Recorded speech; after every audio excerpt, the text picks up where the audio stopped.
Bonsoir à tous, je suis ravie de vous retrouver autour du plateau de la Semaine Éco. Jeudi dernier, nous n'étions pas là. Nous avons failli au rendez-vous à cause d'un changement de la programmation, mais ce soir, nous sommes bien là pour vous parler, comme chaque jeudi, de l'économie qui vous concerne. L'énergie renouvelable est une nécessité incontournable si l'on ne veut pas voir partir tout notre gaz en consommation interne. Le programme du président de la République pour les énergies renouvelables prévoit de développer une capacité de 22 000 MW d'électricité d'origine renouvelable à l'horizon de 2030, un programme qui a été actualisé en 2015 mais qui est toujours en attente d'un réel démarrage. Ce soir, nous allons vous expliquer quels doivent être les choix technologiques, quels doivent être les choix industriels, idoines pour produire une électricité propre et avec un coût rentable surtout, et comment faire pour attirer les industriels, les garder en vie aussi et pour augmenter la production du renouvelable. Pour parler de cette thématique, nous avons avec nous 4 invités. Bonsoir messieurs et merci d'être avec nous. Mouloud Bakli, bonsoir. Vous êtes Managing Director chez Tel Group et expert en énergie renouvelable au sein du Club Energia. Merci d'être avec nous. Bonsoir monsieur Benkhelafia ici. Vous êtes Boukhalfa Yaissi, bonsoir. Vous êtes le président du cluster des énergies solaires, un cluster qui s'est créé tout récemment. Vous allez avoir l'occasion de nous en parler. Bonsoir, monsieur Rachdi Menadi. Merci d'être avec nous. Vous êtes le directeur des énergies renouvelables et de l'efficacité énergétique au ministère de l'Énergie. Merci d'être avec nous. Et nous avons également avec nous par téléphone à partir de Doha, professeur Nouar Tabet. Bonsoir, professeur. Bonsoir. Bonsoir, professeur. Vous êtes chercheur en chef à l'Institut Qatari de la recherche pour l'environnement et l'énergie. Vous êtes également enseignant à l'université de Hamad bin Khalifa de Doha.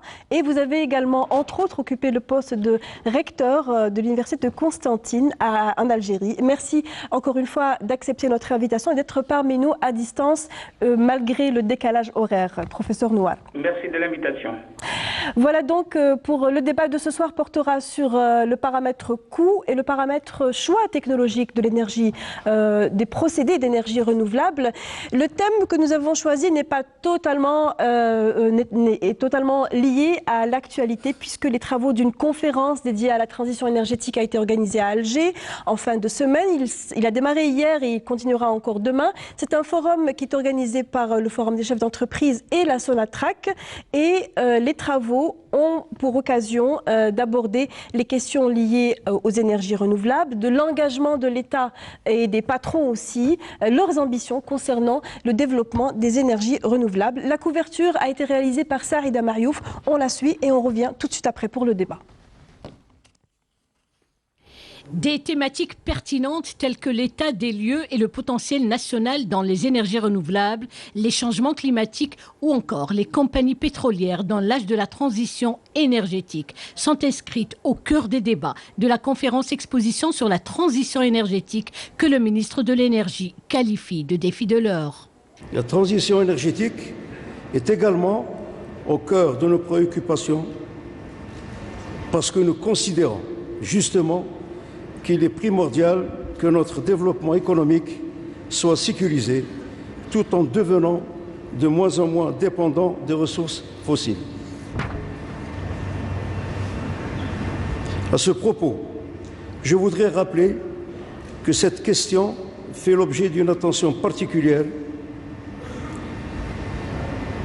des pouvoirs publics et en premier lieu par nous-mêmes, qui a hissé le programme des énergies renouvelables au rang de priorité nationale. Cette importance a été intégrée dans le programme du gouvernement qui vise principalement la sécurisation de l'approvisionnement à long terme du pays et la diversification de ses ressources énergétiques. On importe jusqu'à 2 milliards de dollars par an de fuel. On ne peut pas continuer à importer 2 milliards de dollars. Donc il faut qu'on change notre comportement. Il faut qu'on utilise un peu plus du GPLC. Il faut qu'on utilise d'autres technologies. Il faut qu'on utilise le solaire. Il faut qu'on utilise toutes les capacités que nous avons localement pour changer notre comportement. Le programme national des énergies renouvelables, véritable priorité nationale, constitue un défi majeur à relever afin de sortir de la dépendance aux hydrocarbures. Pour SKTM en tant que filiale Sonalgaz, avec réussite, elle a réalisé un programme initié par Monsieur le Président de la République qui consiste à la réalisation de 343 MW. On a réussi. Et c'est une ambition qui nous a été donnée pour continuer vers la réalisation des ouvrages au lieu fossiles, vers des ouvrages purement photovoltaïques. Nous sommes fiers d'avoir contribué à la transition énergétique de l'Algérie à travers notre participation au projet de la ferme éolienne de Kaberten, qui est à Adrar. Les énergies renouvelables, un enjeu de taille certes environnementale, mais il est également socio-économique, d'où des problématiques débattues par les experts nationaux, mais aussi internationaux. Notre propre programme s'inscrit très bien dans la vision posée par l'Algérie. Au-delà de ça, c'est l'occasion de rencontres entre acteurs publics et privés, algériens et internationaux, pour construire ensemble cette transition. Nous voulons contribuer de notre manière à cette transition énergétique afin de développer le secteur des énergies renouvelables ici en Algérie. 3 jours durant, les avancées enregistrées dans le domaine du renouvelable seront mises en exergue par des experts, le but étant de réussir la stratégie nationale sur les énergies renouvelables à l'horizon 2030. Voici donc pour cet événement qui a drainé beaucoup de gens, beaucoup d'acteurs du domaine des énergies renouvelables et des énergies aussi, puisqu'il y avait plusieurs patrons, CEO de grandes majors hydrocarbures. Nous avons vu dans ce reportage notamment l'intervention d'un représentant de la société SKTM, qui est une filiale de la Sonelgaz, et nous tenons à préciser qu'il ne s'agissait pas du PDG, mais d'un responsable, puisque le PDG est absent en ce moment. Voici donc pour le petit rectificatif. Première question pour dresser le décor de ce débat. D'abord, avoir une idée sur le potentiel énergétique des énergies renouvelables solaires, puisque le thème de ce soir se concentre sur le solaire. Monsieur Menadi, quel est le potentiel énergétique aujourd'hui de l'Algérie pour ce qui est du renouvelable solaire? Merci Madame pour l'invitation.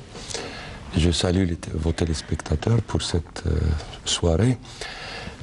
Pour répondre un peu, pour revenir à cette question, le potentiel en solaire, il faut oser dire qu'il est infini réellement. Parce que sur la situation, sur l'étude de potentiel, on ne parle pas d'un potentiel quantifié en termes de kilowattheures, mais nous avons un territoire qui est tellement vaste, c'est 2 380 000 kilomètres. La majorité de ce territoire est très ensoleillée. La grande majorité renferme un potentiel parce qu'il y a des indicateurs pour mesurer le potentiel, c'est en termes d'ensoleillement par mètre carré par an. Nous avons des endroits, des régions, de très vastes régions qui dépassent les 2500 kWh par mètre carré.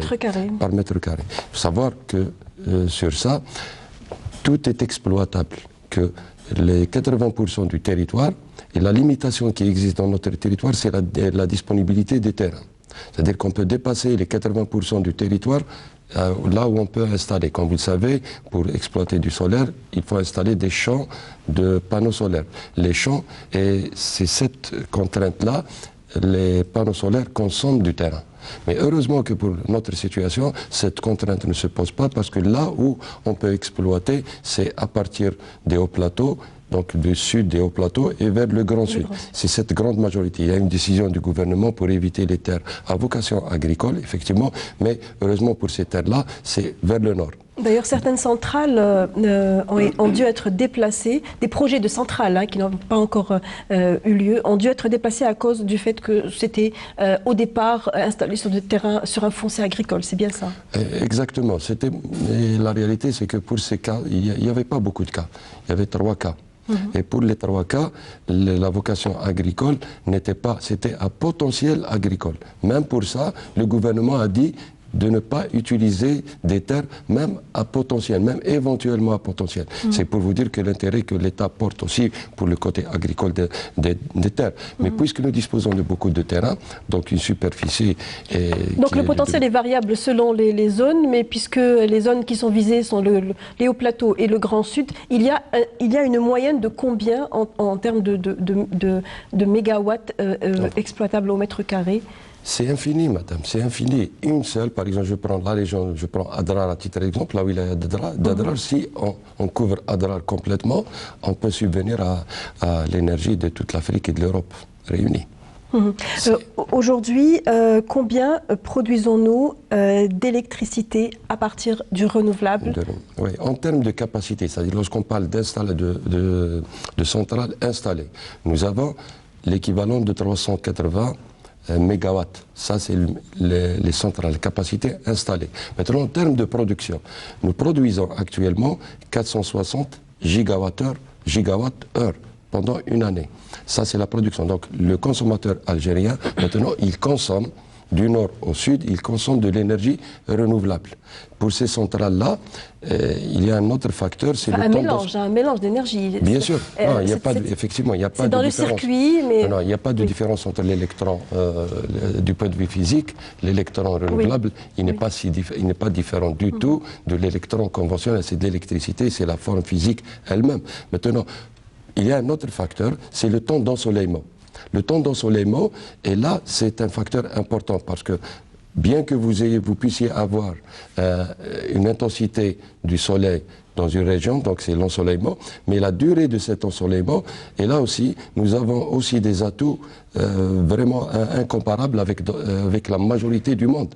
Et dans notre région, nous pouvons avoir des temps d'ensoleillement, nous avons expérimenté ça, je le dis, nous l'avons vécu concrètement, nous pouvons atteindre 1900 heures par an d'ensoleillement. Nous pensons les 400 gigawatts que je viens de citer sont calculés à la base d'un ensoleillement moyen, mais nous pouvons, dans certaines régions, nous pouvons atteindre 1900 heures par an d'ensoleillement. D'où justement la focalisation, en tout cas du débat de ce soir, sur l'énergie solaire. Et on parle aussi de technologie pour développer, pour produire cette énergie solaire. Aujourd'hui, est-ce qu'on a une idée, ou vous qui êtes président du cluster, Monsieur Yaissi, et vous qui êtes également à la tête d'un groupe qui est Energia, qui donc réfléchit autour des activités solaires, est-ce qu'on a une idée sur quels sont les procédés technologiques qui vont nous donner du résultat, ou bien est-ce que nous nous cherchons encore? Tout d'abord, bonsoir et merci pour l'invitation. Pour le climat algérien et les conditions climatiques de température, etc., je dirais on a pratiquement une seule alternative aujourd'hui, qui est une technologie, ce qu'on appelle technologie multicristallin, qui est à base de plaques de silicium, et c'est ce qui est aussi à peu près 97 ou 95% de ce qui est à la production mondiale. Donc technologie à base de silicium, multicristallin. Et pourquoi multicristallin? Parce que multicristallin est plus adapté pour les températures élevées dans notre région. Donc on n'est pas en train, on n'est pas dans l'optique de choisir une technologie parmi 10 technologies. On est quasiment à plus de 90%, un fort niveau de confiance sur cette technologie qui est aussi éprouvée et qui est utilisée de par le monde avec une très grande intensité. Et si l'on devait lui donner un nom que tout le monde connaît, cristallin, c'est technologie silicium. C'est le Les technologies base de silicium, multicristallin, il y a deux grandes familles, multi et mono, et c'est le multicristallin qui va le mieux pour notre pays. Alors, si l'on devait faire le comparatif avec d'autres pays qui, eux aussi, connaissent un fort taux d'ensoleillement, ce serait peut-être Doha, la capitale dans laquelle vous vivez actuellement, professeur Nouar Tabet. Mais je rappelle également que vous êtes chercheur en nanotechnologie et en technologie liée aux renouvelables. Selon vous, la même question pour vous aussi, selon vous, quelle est la technologie idéale pour pouvoir produire une énergie à un coût maîtrisé chez nous en Algérie? Merci beaucoup encore pour l'invitation et je salue vos invités, en particulier votre invité que je viens juste d'entendre, c'est Mouloud, que je connais. Je ne vais pas le contredire parce que effectivement, si vous regardez le marché actuellement, le marché mondial du photovoltaïque, vous avez une dominance de la technologie silicium. Vous avez pratiquement 93% du silicium, des panneaux solaires qui sont sur le marché sont du monocristallin ou du silicium multicristallin. Alors le silicium multicristallin est un peu moins cher que le monocristallin, mais il se partage le marché parce que le monocristallin est un peu plus et a un plus fort rendement. c'est-à-dire le prix est compensé par le rendement. Mais en fin de compte, il y a aussi les conditions climatiques qui sont importantes, comme Simouloud l'a dit, et le multicristallin l'emporte un petit peu sur le monocristallin. Mais c'est deux technologies qui sont concurrentes. Le reste, le 7% qui reste, c'est ce qu'on appelle les films minces. Alors les films minces, ils sont partagés entre deux technologies majeures, qui sont le cadmium tellurate, le tellure de cadmium, que les gens refusent d'adopter parce que la toxicité des éléments qui sont dedans, en particulier le cadmium, et le CIGS, qui est un peu un composé un peu compliqué. Et c'est pour ça ces deux technologies, malgré qu'ils ont des rendements assez élevés, comparables au silicium, elles n'ont pas pu se frayer un chemin sur le marché à cause le silicium reste moins cher. Parce qu'en fin de compte, le critère, c'est le prix du kilowattheure. Et le prix du kilowattheure avec la technologie silicium est actuellement le plus bas. Je pense qu'on en parlera après. Le dernier appel d'offres qui a été fait à Dubaï en 2016 ou 2017, à l'équivalent, c'est 2 centimes de dollars par kilowattheure, c'est-à-dire l'équivalent de moins de 4 dinars pour le kilowattheure. C'est pour vous dire que le photovoltaïque est à présent, basé sur le silicium, est à présent vraiment compétitif aux sources traditionnelles de l'énergie qui sont le gaz et le reste. Oui. Merci professeur Nouad Labed, c'est une donnée qui est importante. Le benchmark international est important pour les industriels, en tout cas algériens. Il est important de voir ce qui se passe et la manière dont la technologie à la fois évolue et maîtrise aussi le retour sur son investissement, ou le coût en tout cas. Aujourd'hui, où en sommes-nous, Monsieur Yaissi, vous qui représentez un groupement d'industriels, où en sommes-nous par rapport au suivi de cette technologie et à la maîtrise aussi des coûts? Merci pour l'invitation. Je voudrais d'abord un petit peu ajouter quelque chose à propos du choix technologique. Il est quand même nécessaire de rappeler qu'en Algérie, le photovoltaïque, c'est une technologie qui est très vieille chez nous. C'est-à-dire que autant que je me souvienne, les panneaux solaires, je les ai toujours vus installés. Et les premières installations qui ont été faites dans les années 80, c'était dans le sud et c'était exclusivement à base de cristallin et donc de silicium. Donc depuis ce temps-là, il y a eu quand même beaucoup de gens qui se sont formés, qui ont utilisé cette technologie. Donc il y a une facilité d'utiliser cette technologie qui n'est pas très compliquée. Chez nous, nous avons beaucoup d'ingénieurs qui ont été formés à l'époque par le Centre de développement des énergies renouvelables. Par la suite, beaucoup ont été formés au niveau des différentes universités en Algérie. Et donc aujourd'hui, c'est pratiquement une des technologies que beaucoup de monde utilise et exploite. Quand maintenant vous arrivez au niveau industriel, c'est clair que le choix technologique aussi dépend aussi de la manière avec laquelle les industriels sont capables de s'approprier cette technologie. Et aujourd'hui, la technologie du photovoltaïque, principalement la partie aval qui est un petit peu du module qui est l'encapsulation, elle est maîtrisée localement puisque un certain nombre d'acteurs qui sont majoritairement aujourd'hui dans notre cluster sont des producteurs de panneaux solaires photovoltaïques. Ce qui fait qu'il y a pour eux une base.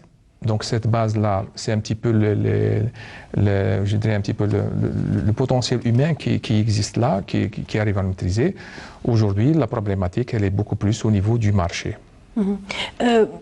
Pour revenir justement au marché et aux réalités du marché, bien que le silicium, le photovoltaïque, on le disait, vous l'avez tous d'accord pour dire que c'est ce qui est le plus concurrentiel, c'est ce qui a donné les meilleures preuves sur le marché international. Mais aujourd'hui, force est de croire que si l'on regarde le parc de Sharikat Karaba et Taqa Mutajadida ou SPE, qui sont toutes les deux filiales production-distribution d'énergie, toutes les deux ont largement recours à des centrales hybrides, donc qui fonctionnent au gaz. Donc on a les turbines à gaz et on a aussi les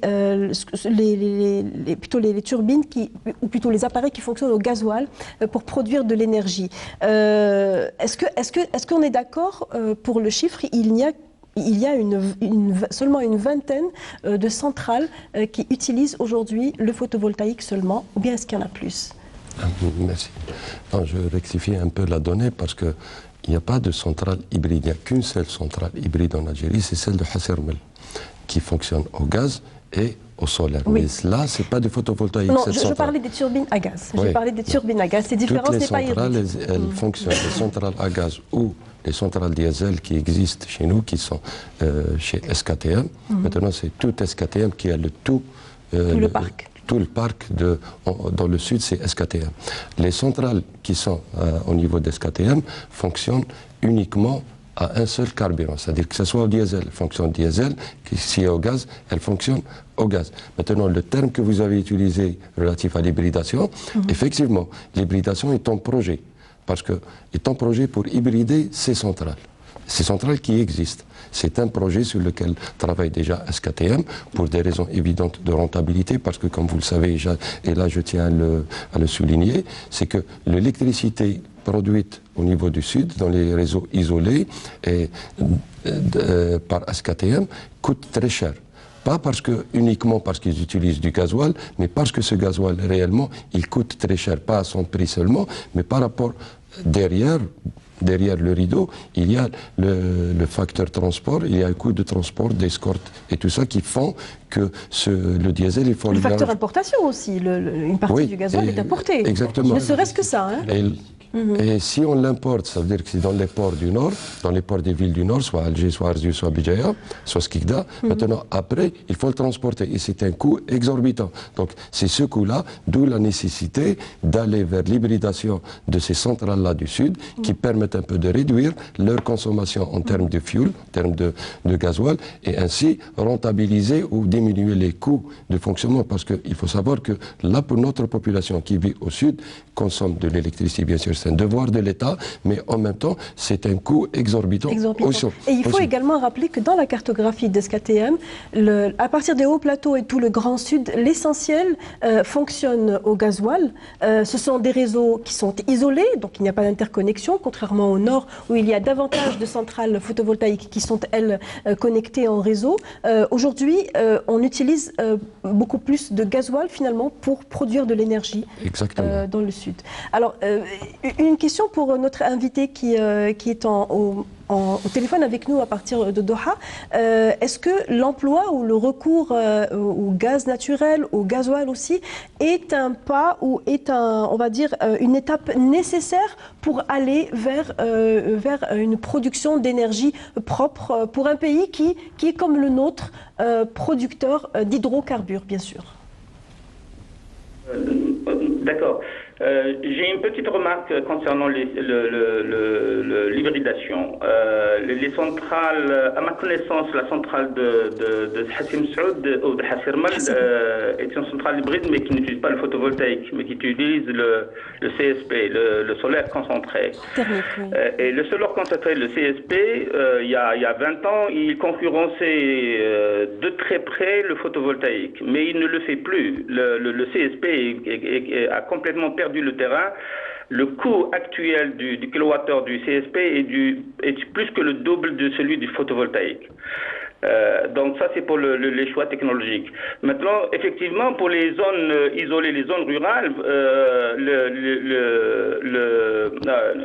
ici à Doha, on fait des études, nous faisons des études sur des systèmes un peu très réduits.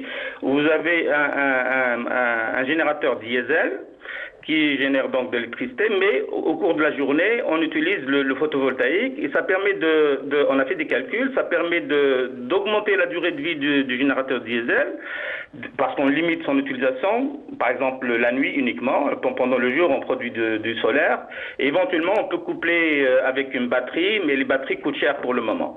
Donc il y a des études de systèmes qu'on dit en anglais standalone system, donc des systèmes à part, assez limité en capacité, c'est de quelques dizaines de kilowatts.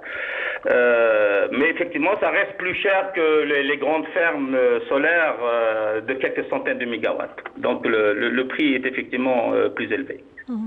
À l'instant, on vient d'entendre que la technologie thermique, donc CSP, alliée au gaz, est beaucoup plus chère que le photovoltaïque. Est-ce que c'est un procédé qui est en projet? Peut-être est-ce qu'il y a d'autres projets similaires à la centrale de Hassermel? Alors, en termes de CSP, effectivement, je rejoins ce que dit M. Sabtoui exactement. D'ailleurs, je ne l'ai pas mentionné, mais la centrale, effectivement, c'est du CSP, c'est du solaire thermique. Le solaire thermique n'a pas avancé dans le monde et l'Algérie ne peut pas faire exception aussi à cette règle. C'est que si vous comparez maintenant ce qui est installé dans le monde, c'est plus de 330 gigawatts en termes de photovoltaïque, mais en termes de CSP, c'est même pas 6. Donc, si vous regardez un peu pourquoi, parce qu'il y a un problème pour le CSP, c'est qu'on ne peut pas avoir de petites installations comparativement au photovoltaïque. Le photovoltaïque, vous pouvez à partir d'un panneau faire une installation, un seul panneau. Mais après le CSP, ça nécessite toute une installation avec une tour selon la technologie bien sûr, selon si c'est la tour ou l'autre technologie. Mais ceci dit, le coût, comme il vient d'être mentionné, le coût il reste un coût Est-ce que des projets similaires au solaire thermique? Non, ce que nous avons fait par le programme, justement, c'est parmi les points forts de la révision de 2015, parce qu'en 2011, on a prévu une certaine parité CSP photovoltaïque. Après, à l'image, après l'étude de l'évolution dans le monde, on est passé à exclure, à retarder plutôt l'introduction du CSP. Je voudrais rappeler seulement une règle d'or qui est appliquée dans le système énergétique national, c'est qu'on n'introduit pas, on n'intègre pas une technologie si elle n'a pas fait ses preuves, c'est-à-dire si elle n'est pas mature. Mature en termes de coût, mature aussi en termes de maîtrise de technologie. Elle doit d'abord faire ses preuves ailleurs, ensuite on l'adopte ici. Et donc c'est cette logique-là qui a conduit à retarder un peu et à attendre une certaine maturité du CSP mais ensuite, pour le photovoltaïque, il y a une certaine démocratisation un peu de la technologie. Ça a été mentionné que pour les polycristallins et les monocristallins, donc les technologies à base de silicium, il y a quand même un monopole international et qui agit sur les coûts un peu pour maintenir cette part du marché, les couches minces, c'est seulement les États-Unis qui sont en train de les promouvoir pour d'autres raisons stratégiques, bien sûr.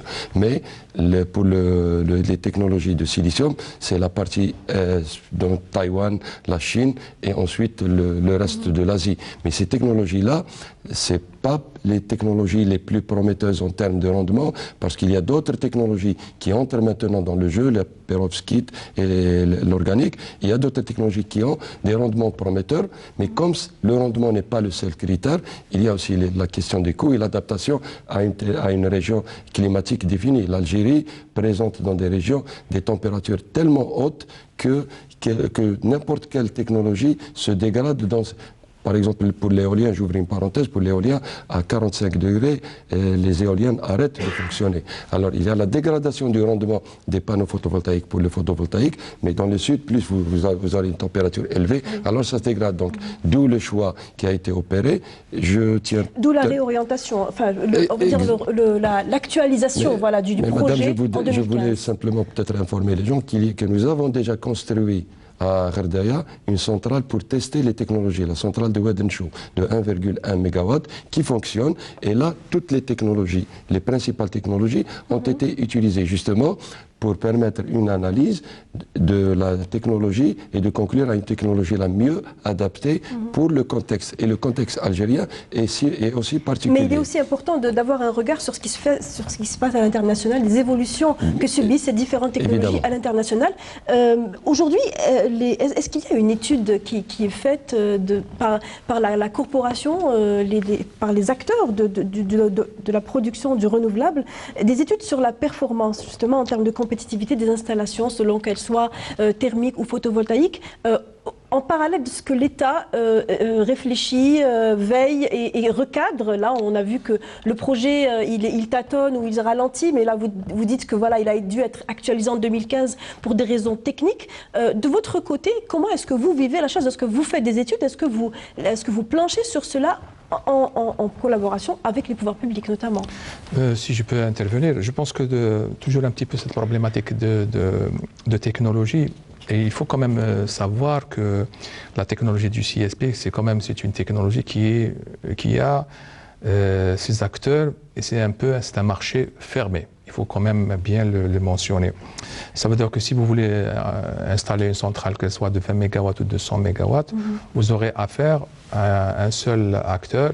Et lui, généralement, à l'intérieur, il y a un certain nombre d'éléments qui sont de sa propre propriété. Et vous ne pouvez pas y accéder.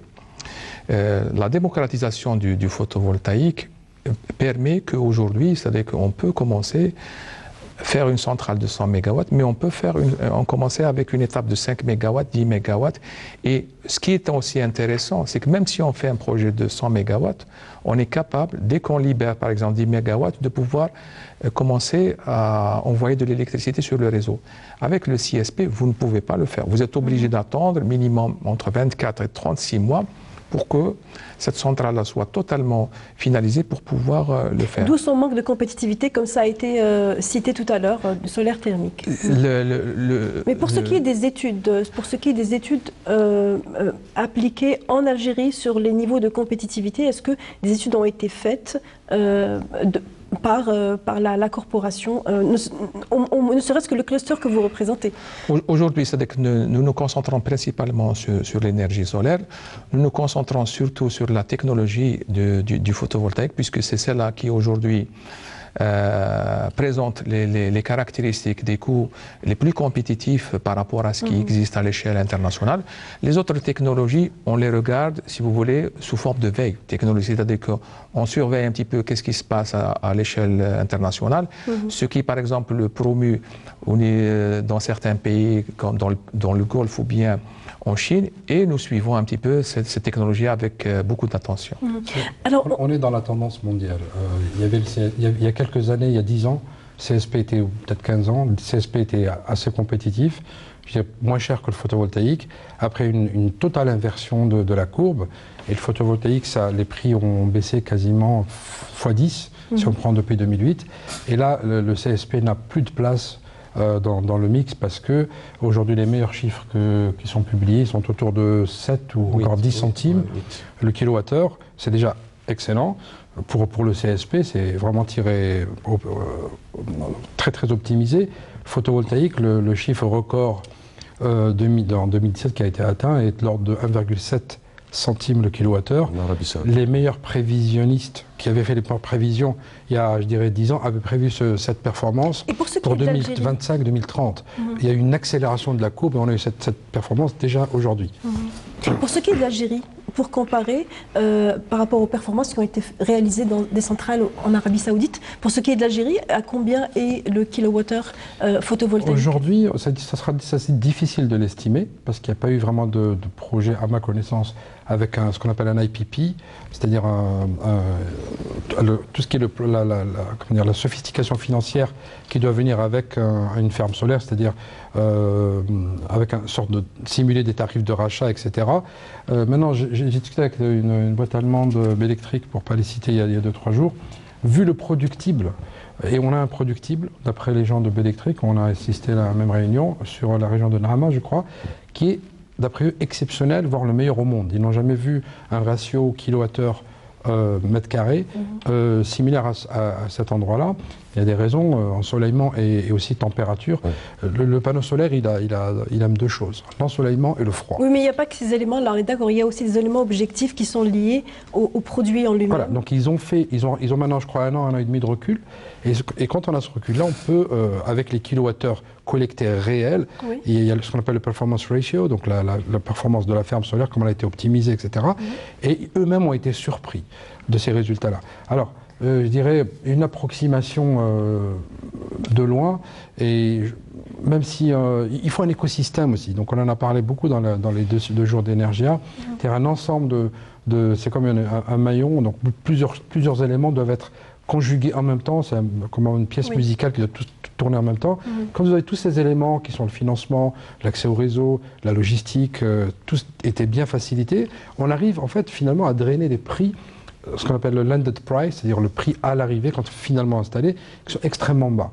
Si vous prenez le meilleur de la classe et le mauvais de la classe, aujourd'hui l'Inde arrive à faire des performances incroyables en termes de coûts installés. Ils sont pratiquement à 0,6 $ par watt, c'est juste incroyable. Mais ils arrivent à ça. Avec ça, vous allez avoir des chiffres extrêmement bas. Et je jump sur la suite. L'Inde aussi a réussi une intégration industrielle assez intéressante. On en parlera plus tard.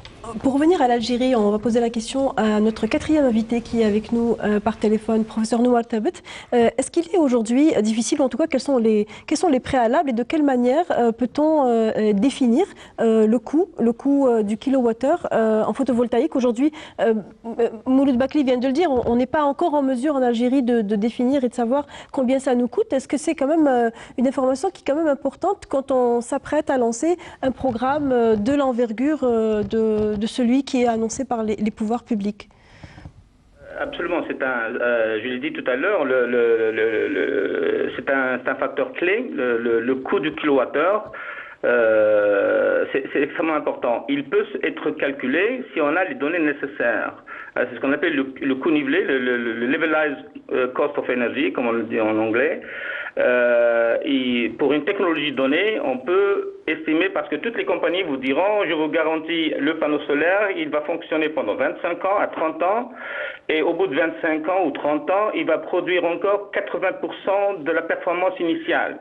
Si le rendement initial est de 20%, et ben après 25 ans, il peut produire 85% de ce rendement. Donc, en tenant compte de la maintenance, de l'enseignement que vous avez, parce que le coût du kilowattheure dépend de l'enseignement. Si vous avez le même panneau solaire ne produit pas la même quantité d'énergie s'il est à Paris ou s'il est à Alger. Donc, il produit beaucoup plus en Algérie. Donc, le coût sera moins élevé en Algérie. Et il peut se calculer. Le problème important dans les climats chauds, comme chez nous, comme l'a dit Mouloud, c'est la température. Et ça, c'est quantifié. Chaque technologie, ces données, quand vous achetez un panneau solaire, il vous indique ce qu'on appelle le coefficient de température. C'est à peu près le pourcentage du rendement que vous perdez par chaque degrés Celsius. Chaque fois que la température s'élève de 1 degré, combien vous perdez de rendement. Donc, connaissant ça, vous pouvez calculer le prix du kilowattheure au bout de 25 ans. Vous calculez l'énergie qui est produite au bout de 25 ans, et puis vous faites le calcul. C'est comme ça d'ailleurs qu'on compare les technologies. Si on veut comparer le PV au CSP, au nucléaire, au biomasse, etc., toutes les sources d'énergie, c'est le levelized cost of energy qu'on utilise. Et il peut être calculé. Il faut avoir les données de l'Algérie pour le calculer. Alors, ces données, elles sont importantes. Et est-ce que ce n'est pas là l'un des éléments freinants pour l'émergence d'un marché domestique, d'un marché de production d'énergie renouvelable domestique, c'est-à-dire des petites centrales photovoltaïques qui apparaîtraient un peu partout dans le sud algérien? En fait, je voudrais peut-être préciser cette question de coût. La difficulté qui vient d'être mentionnée n'est pas due à une erreur quelque part. Le problème, c'est qu'on a... Non, il n'a pas été dit que c'était une erreur. Il a été dit qu'il y avait un manque d'éléments à même de pouvoir aboutir sur un prix. J'irai un peu plus loin que ça. Allez-y. La question du coût, c'est parce qu'on n'a pas pratiqué un appel d'offres en bonne et due forme avant, ce qui nous permettrait d'avoir une idée réelle sur les offres. Ce qui a été fait, les 380 que nous avons, ont toutes été faites sur la base d'un EPC. Donc, un EPC, c'est-à-dire? C'est-à-dire que la société commande la construction de la centrale. Et à ce moment-là, la concurrence qui est, c'est pour réaliser. Les gens ne vont pas proposer un prix pour être ensuite maître de la centrale. Donc, d'ailleurs, c'est parmi les nouveautés de l'approche de la nouvelle stratégie qui vient mettre un terme à cette méthode-là, de réaliser en EPC. L'EPC, ça veut dire Engineering, Procurement and Construction. Ça veut dire que vous voulez réaliser, mais c'est pas lui, le constructeur n'est pas le maître de l'ouvrage. Oui, par exemple, pour faire simple, SKTM a lancé des appels, mais pour réaliser pour son compte. Donc, les Bell électriques et d'autres partenaires sont venus réaliser, ils sont partis. Maintenant, celui qui gère, qui exploite, c'est SKTM. La difficulté, parce que pourquoi on a des chiffres par rapport au Moyen-Orient, l'Arabie Saoudite et d'autres pays, et on peut les comparer, ces chiffres, on va les comparer parce qu'ils ont lancé sur la base d'appels d'offres pour des gens qui vont être des investisseurs. Exploitants également. Exactement. Et donc lorsqu'ils proposent un prix, ça c'est un prix. Donc ils sont en mesure d'être les moins-disants comme dans un appel d'offres. Je voudrais attirer l'attention que ces prix-là doivent être compris précisément en détail, parce qu'il est difficile un peu de comparer ce qui se pratique, par exemple, vous comparez aux États-Unis, le prix au Mexique et en Jordanie, en Inde. Il faut comparer ce qui est comparable. Mais pour faire simple, un peu, c'est quoi la structure? Le coût du kilowattheure, il dépend principalement de quoi? Le coût du kilowattheure, il dépend d'abord des coûts d'exploitation, qui sont pour le photovoltaïque, qui sont de 3-4%. Bon, je dis en moyenne, 3-4% qui ne représentent pas beaucoup. L'exploitation, il n'y a pas beaucoup de choses à payer pour exploiter. Ensuite, il y a le coût de rentabilité lui-même de l'investissement, donc il faut amortir. Et il y a le coût de l'équipement. Oui. Alors, il y a entre autres, et là c'est le facteur important et c'est ce qui est oublié de part, c'est le facteur qui permet de comparer le coût du kilowattheure, exactement, c'est le coût du financement. Je donne un exemple. Si vous empruntez, un investisseur emprunte de l'argent à un bailleur de fonds à un taux de 3%, alors ça suppose qu'il va lui rembourser à ce taux-là, mais s'il emprunte à 9%, et là, la différence, ça se répercute sur le coût du kilowattheure, mais avec une proportion plus grande. Et donc, vous vous retrouvez après avec un coût. C'est d'où la spécificité de chaque pays. Par exemple, le coût du capital, il renferme quoi? Pourquoi le coût augmente pour un pays, n'augmente pas pour d'autres? Oui, donc vous intégrez le climat des affaires, en quelque sorte. Le climat des affaires et les risques. Et les investisseurs sont plus enclins à investir dans un pays, à accepter des prix plus bas, lorsqu'il n'y a pas tellement de risques. Alors, ils répercutent ces risques-là dans le prix qu'ils offrent. Il y a également un autre élément, vous allez me dire si vous êtes d'accord ou pas, c'est les tarifs d'achat. Quand quelqu'un va produire de l'électricité, il y a des tarifs d'achat parce qu'on produit quelque chose, à la fin on attend d'être payé. Et chez nous, est-ce que les tarifs d'achat sont garantis pour l'électricité produite en photovoltaïque? Est-ce que les tarifs sont fixes sur le moyen, sur le long terme? Peut-être une réponse à ma droite et ensuite revenir vers... Aujourd'hui, il n'y a pas de tarif garanti en Algérie. Il y a l'appel à investisseurs des grandes centrales qui, lui, va être, comme a dit mon collègue, soumis à investisseurs. Donc chaque investisseur va venir avec son modèle, donc sur des terrains identifiés. Il va venir avec son modèle. Le productible va être le même pour tout le monde, c'est-à-dire la quantité de kilowattheures générés, si on prend 3 investisseurs. Par contre, chaque investisseur aura accès à ses taux à lui de prêt. Et ces taux, c'est ses banques, ses bailleurs de fonds. Ces bailleurs de fonds et ces banques vont donner un taux en fonction, j'ai bien aimé le terme qu'il a utilisé, le climat et la facilité de faire des affaires dans un pays. Quand vous avez un climat qui est bon, qui est fluide, qui a déjà eu plusieurs fermes solaires qui ont été installées, là, ce pays-là, c'est pour ça que moi je parle beaucoup de courbes d'apprentissage. Quand on a installé 500 mégas, 1 giga, 2 gigas, l'Algérie aura accès à ces prix records, enfin je l'espère, ou s'approcher de ces prix records. Oui. Même si on n'aura pas 1,7 centimes, je regarde les derniers appels d'offres au Mexique, le record c'est 1,7 centimes, mais les autres qui ont perdu l'appel d'offres, ils sont déjà à des chiffres extrêmement bas, ils sont à 2 centimes, 2,5. C'est une excellente performance. Donc il y a un climat localement des affaires qui est bon. Il y a ce que moi j'aime bien appeler un écosystème qui est là, qui comprend la logistique, le coût de l'installation. Mais les tarifs d'achat ne sont pas inhérents à un climat. Il n'y a pas de tarifs d'achat aujourd'hui en Algérie. Est-ce que peut-être je peux parler un petit peu de cet aspect-là de tarifs d'achat? Ici on l'appelle le tarif d'achat garanti, qui avait été mis en place en 2013. La problématique, c'est qu'on ne lui a pas donné la possibilité d'être implémenté. Il y a eu donc tout un travail qui avait été fait par le ministère de l'Énergie et la CREG dans ce domaine-là pour pouvoir permettre aux investisseurs de commencer à travailler. C'est dommage que l'on ne soit pas allé jusqu'à la fin, c'est-à-dire jusqu'à la fin, au moins de lancer quelques premiers projets qui auraient permis que l'on puisse déjà répondre à un certain nombre de questions. Aujourd'hui, ce tarif d'achat garanti, il a été donc complètement annulé. Il a été donc remplacé par un autre système que M. Menadi pourrait présenter en détail. Mais là, comme disait Mouloud, c'est que l'intérêt pour nous, c'est qu'on on puisse permettre aux investisseurs aussi d'apprendre. Parce que dans tout ce qu'on essaie de faire, on ne pourra jamais venir avec des gens qui sont formés, qui ont déjà les compétences, les capacités pour pouvoir installer des grosses quantités. Donc nous sommes obligés d'aller pas à pas et d'accompagner ces investisseurs. Oui. Et ça, c'est un petit peu le rôle des pouvoirs publics, de pouvoir un petit peu s'assurer qu'il y ait cet accompagnement. Et cet accompagnement, je suis sûr et certain, finira par avoir un gain pour le pays, c'est-à-dire que le gain va être principalement au niveau de la chute des prix du tarif à ce moment-là.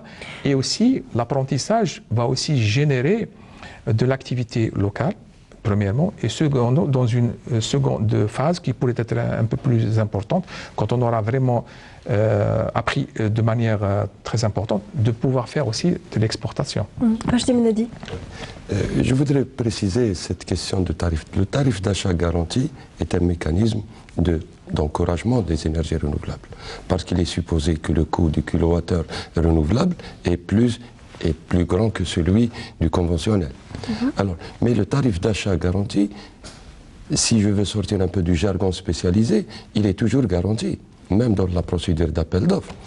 La différence, c'est que, je tiens à préciser ça, c'est que avant, ce que nous avons institué en 2013, c'était de dire que le tarif d'achat garanti est fixé d'une manière administrative. Et nous avons publié, à l'époque, il a été publié 3 arrêtés pour fixer des tarifs. C'est la méthode de fixation de ce tarif-là qui était administrative. C'est-à-dire, par arrêté, il était déjà fixé. Il était fixé. Maintenant, mais la question du tarif d'achat garanti reste aussi, même pour ce concept-là, le nouveau concept, celui de l'appel d'offres, une fois un prix du kilowattheure retenu, donc le plus bas des soumissionnaires, eh bien ce tarif-là deviendra le tarif d'achat qui est garanti dans le contrat d'achat d'électricité qui est valable pour 20 ans et qui restera le même.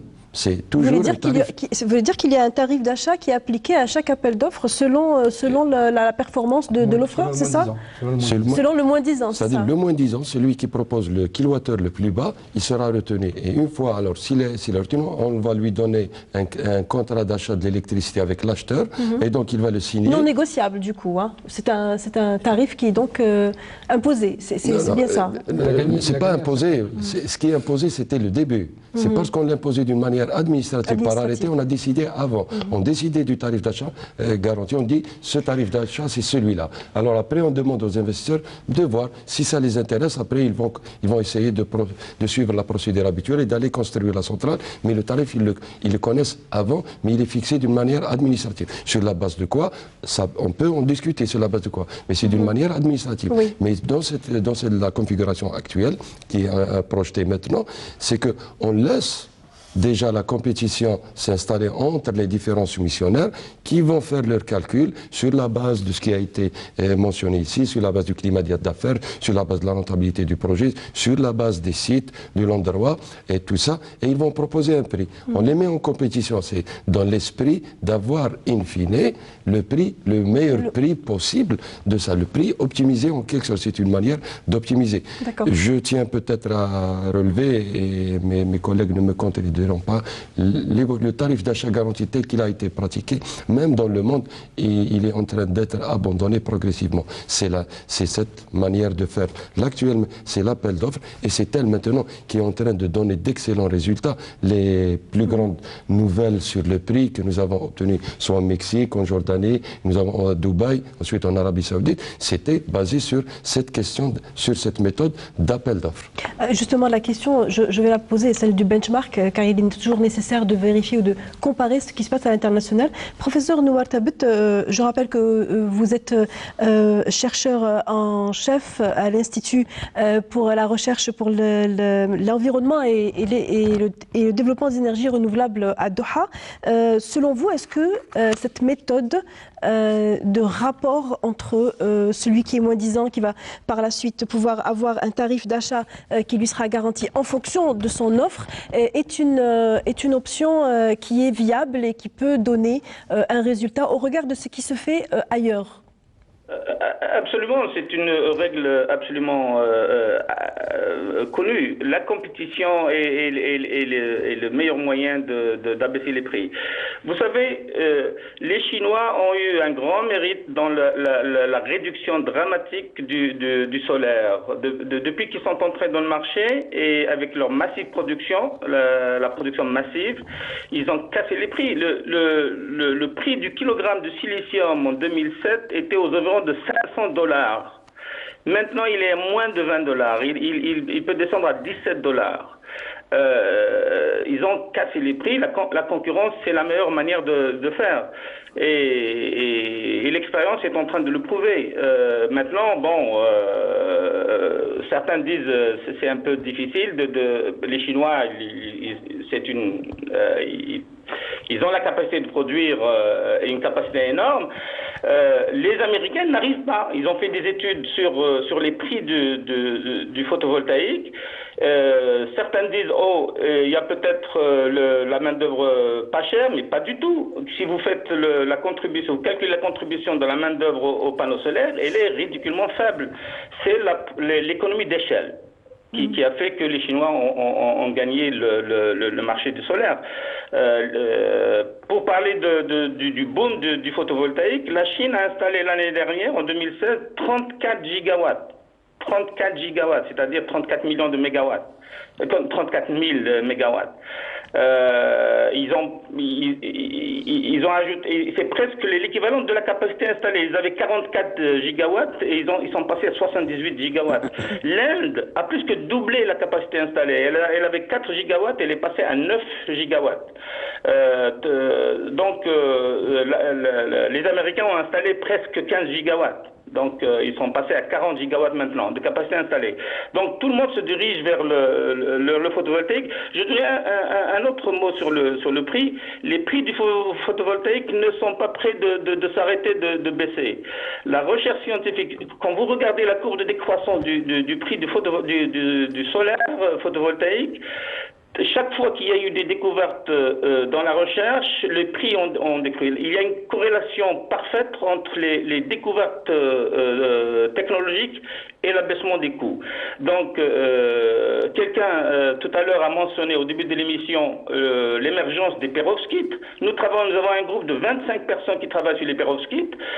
Nous sommes déjà à 22% de rendement. Ce que le silicium a mis pratiquement plus de 50 ans pour arriver à 20%. En 3 années, les perovskites sont arrivés à 20%. Mais ils sont encore dans le domaine de la recherche parce qu'ils ont un problème majeur, c'est la stabilité.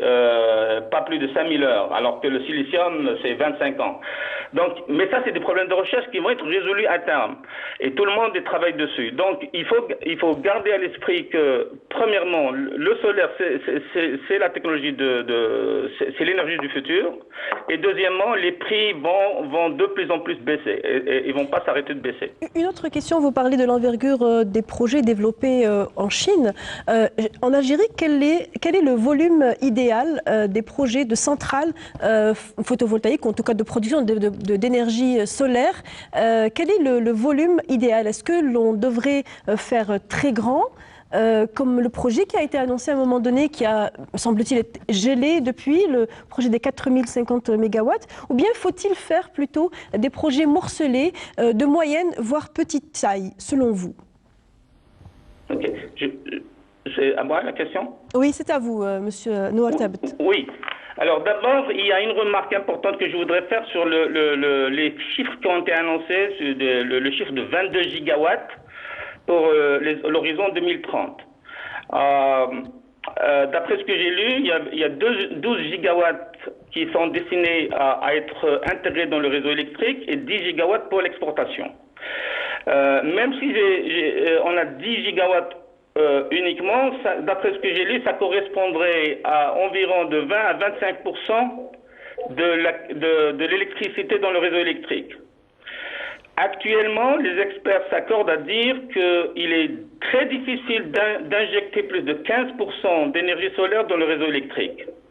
Il y a des problèmes techniques sur les réseaux parce que l'énergie solaire est intrinsèquement fluctuante. Vous avez des nuages qui passent dans le ciel et vous avez une décroissance dramatique, une chute dramatique de l'énergie produite. Donc, c'est des problèmes très sérieux que les chercheurs et que nous, on a un groupe spécialisé qui travaille juste dessus, le concept du réseau intelligent, Smart Grid, qui essaie d'adresser ce problème-là. Les Allemands, il y a 2 ans, ont testé le réseau, ils ont pu injecter plus de 50%, mais pendant 2 heures uniquement. Alors, j'ai l'impression, je vois à ma gauche le représentant du ministère de l'Énergie qui fait la moue. Il semblerait que les chiffres ne sont pas... les chiffres, en tout cas, vos chiffres ne s'accordent pas. Alors, votre point de vue sur la question, sur ces 15%. Monsieur Feltz vient de prononcer une décomposition un peu des 22 gigawatts. Là où on parlait de 12 à la consommation nationale et 10 à l'exportation, c'était en 2011. Mais en 2011. À l'époque... Il y a eu un avant et un après dans ce PNR. En 2011, il y avait l'histoire de 12 gigawatts, mais 10 à l'exportation. Mais il y avait tellement à l'exportation, bien sûr, vers l'Europe. Mais on a tellement travaillé en parallèle avec l'Europe pour voir les possibilités d'exportation et on a trouvé tellement d'écueils qu'ensuite on s'est dit on va réorienter même les 10 gigawatts initialement destinés à l'exportation vont être réintégrés, destinés au niveau national. C'est pour ça que le programme de 2015, il est conçu pour la consommation nationale, 22 gigawatts à la consommation nationale, mais pas à l'exportation. Maintenant, si vous permettez, je voudrais un peu revenir sur cette question de ce que vous avez mentionné aussi, je rectifie. Même les 4000, lorsqu'on les a annoncés, ce n'était pas conçu comme étant un seul projet, donc une seule centrale. C'est conçu, réparti sur plusieurs centrales. Maintenant, j'ajouterai... L'information n'a pas été détaillée en tant que telle. On a parlé du projet des 4050 mégawatts, mais on n'a pas dit qu'il allait y avoir plusieurs centrales. Il y a eu des segmentations et il y a eu aussi un timing. Donc je précise parce que je suis dans le dossier. Ce qu'on a fait, on a identifié 15 sites, 15 à 20 sites. On a retenu ensuite 15 sites répartis sur les hauts plateaux, donc la partie sud des hauts plateaux, et donc les 4000 étaient destinés à être répartis sur 15 sites. Et donc, si on fait, donc c'est des sites dont la capacité max était de 300 mégawatts. 300 à 400. Pourquoi la limitation? En Algérie, même la conception, il y a une limitation, c'est l'accès au réseau. C'est combien le réseau, dans un point d'injection donné, peut supporter en valeur max, donc en termes de capacité. Et donc c'est cette limitation-là qui nous a limité ensuite la conception et le volume de la capacité à installer. Là, lorsqu'on compare avec d'autres pays, nous n'avons pas le même réseau que d'autres pays. Certains ont un réseau plus faible que le nôtre. Et donc, il va vers des centrales de 10 à 20 mégawatts, effectivement. Mais d'autres pays, la Chine a un réseau plus puissant parce que c'est un pays qui a une capacité et un réseau très puissant. Maintenant, ils sont en train de réfléchir à une dorsale de 1200 kV. Donc, nous avons une dorsale ici dans le réseau, là c'est un peu technique, dans le réseau c'est de 400 kV. Nous avons le 400 kV. Alors c'est la capacité de réseau qui limite un peu la capacité de la centrale que vous mettez.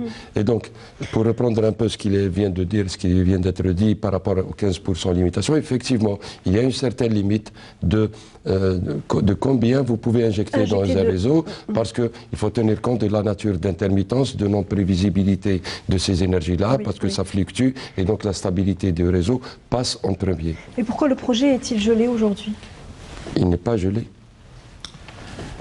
Il n'est pas gelé. La ministre en charge du secteur des énergies renouvelables a bien dit que pour l'instant le projet des 4050 mégawatts était en instance. Il n'a pas été bloqué, mais il est en instance.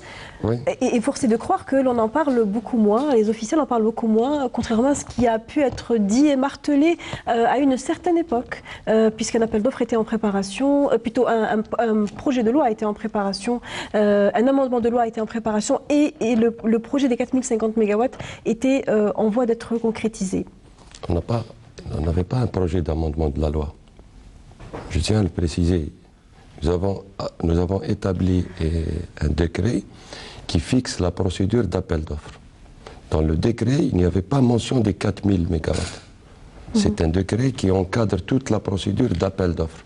Ensuite, ce qui a été fait, c'est qu'on a examiné dans l'élaboration du cahier de charge, donc les documents, ce n'est pas une mince affaire, on a travaillé sur l'élaboration du cahier de charge pour qu'il soit ficelé. Une condition a été, donc depuis l'avènement de Monsieur le ministre, donc il a été demandé de bien détailler certains aspects.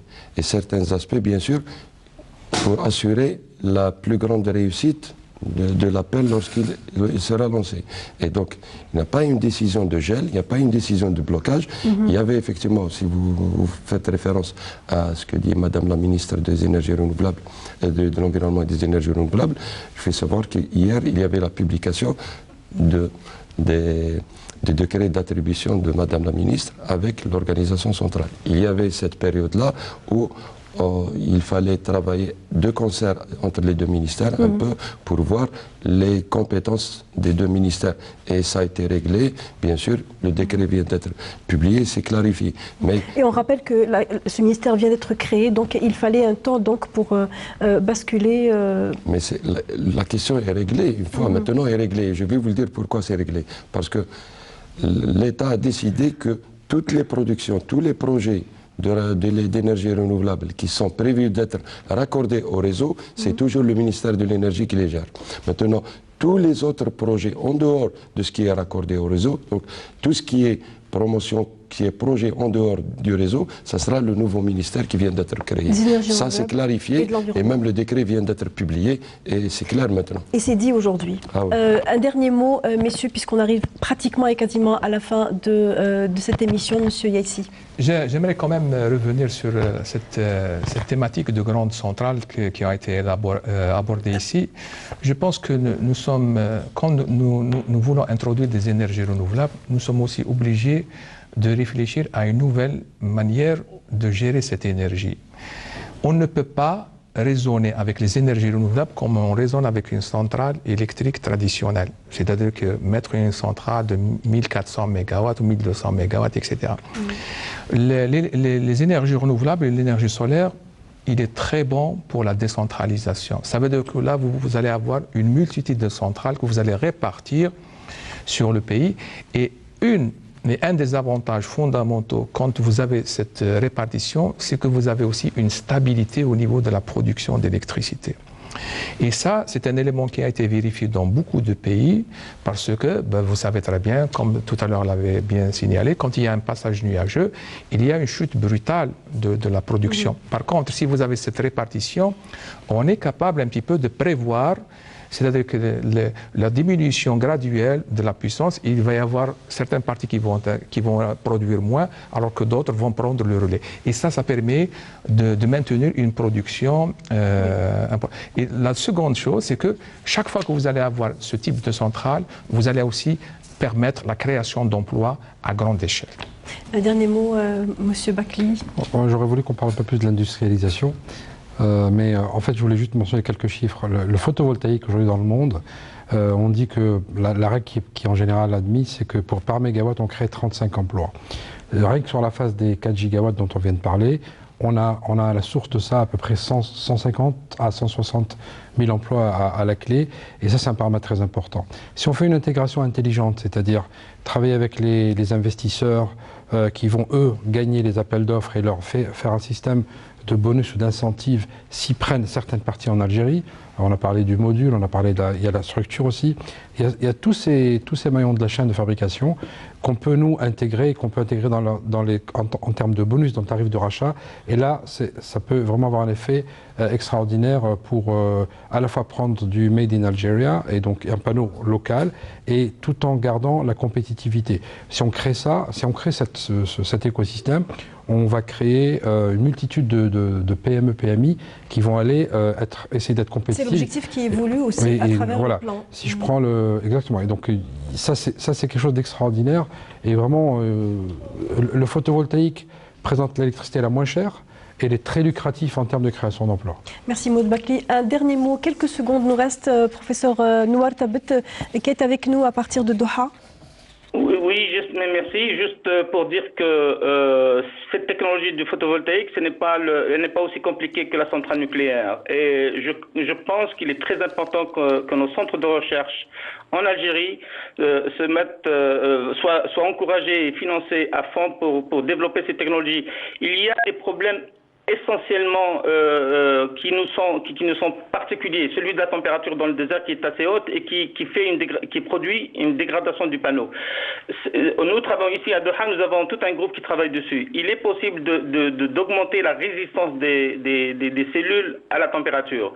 C'est des thèmes très très chauds, je dirais, pour les chercheurs, et il faut encourager les centres de recherche pour développer ces technologies. Merci professeur Noual Tabet. Je rappelle que vous êtes chercheur en chef à l'Institut Qatari pour la recherche pour l'environnement et l'énergie et enseignant à l'université Hamad bin Khalifa de Doha. Merci à vous, monsieur Rachdi Benadi, directeur des énergies renouvelables et de l'efficacité énergétique au ministère de l'énergie. Merci Mouloud Bakli, managing director chez Tel Group, et merci monsieur Yaissi, président du cluster des énergies solaires. Merci à vous de nous avoir suivis jusqu'au bout. Pour ceux qui auraient pris l'émission en cours de route, vous allez pouvoir voir la rediff, le replay sur notre page Facebook à partir de demain. Sinon, la rediffusion sur Canal Algérie samedi de 11h à midi. Très bonne soirée à tous. On se retrouve jeudi prochain si tout va bien.